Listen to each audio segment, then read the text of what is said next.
क्या कारण है कि राजा परीक्षित ने कलयुग को जीवित छोड़ दिया? देखो, पहली बात तो यह है कि राजा परीक्षित भगवान के विधान में बाधा नहीं बन सकते थे। राजा परीक्षित तो भगवत भक्त हैं, वो समर्थ थे कि कलयुग को समाप्त कर सकते थे। लेकिन आप विचार करिए कि यदि कलयुग को मार दिया होता तो भगवान के विधान में विक्षेप नहीं हो जाता। अनंत युगों से 4 युगों की व्यवस्था है, कोई पहली बार कलयुग नहीं आया है।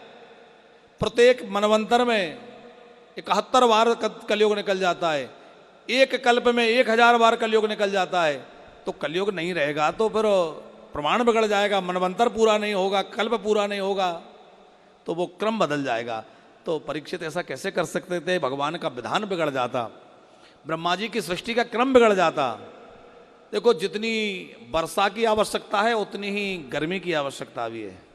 सर्दी, वर्षा, गर्मी, ये ऋतु चक्र है। जैसे ऋतु चक्र है ऐसे ही ये काल चक्र है जिसमें युग चक्र आ जाता है। तो युग तो एक के बाद एक आना है। परीक्षित ने देखा कि कलयुग में बहुत बड़ा गुण यह है कि जो फल अन्य युगों में बड़े बड़े साधनों से नहीं मिलता वो केवल नाम जप से मिल जाता है। कलयुग की एक और अच्छाई आपको बतला दें। गोस्वामी जी ने कहा है कि मानस पुण्य हो है नहीं पापा, कलयुग कर यह अमित प्रभावा, और मानस पुण्य हो है नहीं पापा। इसमें मानसिक आप किसी का अच्छा करेंगे तो पुण्य तो लगेगा, पर मन से किसी का बुरा सोच लें तो पाप नहीं लगेगा। मन से किए गए पापों का दोष नहीं लगता कलयुग में, शरीर से किए गए दोष और वाणी से किए गए जो कर्म है उन्हीं का दोष लगता है।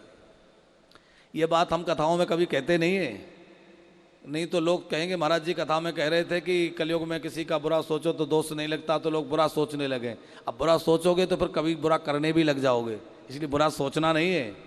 पर कलयुग की बात हम आपसे कह रहे थे कि कलयुग में मन से जो पाप होता है उसका पाप नहीं लगता, लेकिन किसी का बुरा सोचना नहीं है, क्योंकि आज हमारे मन में जो चीज़ होगी कल क्रिया में भी होगी, इसलिए उससे बचना है। तो कलयुग में अनेक अच्छाइयाँ भी हैं।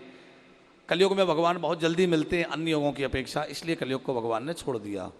सब्सक्राइब करें हमारे YouTube चैनल साधना गोल्ड को और पाएं वीडियो सबसे पहले। और हाँ, बेल आइकन दबाना ना भूलें।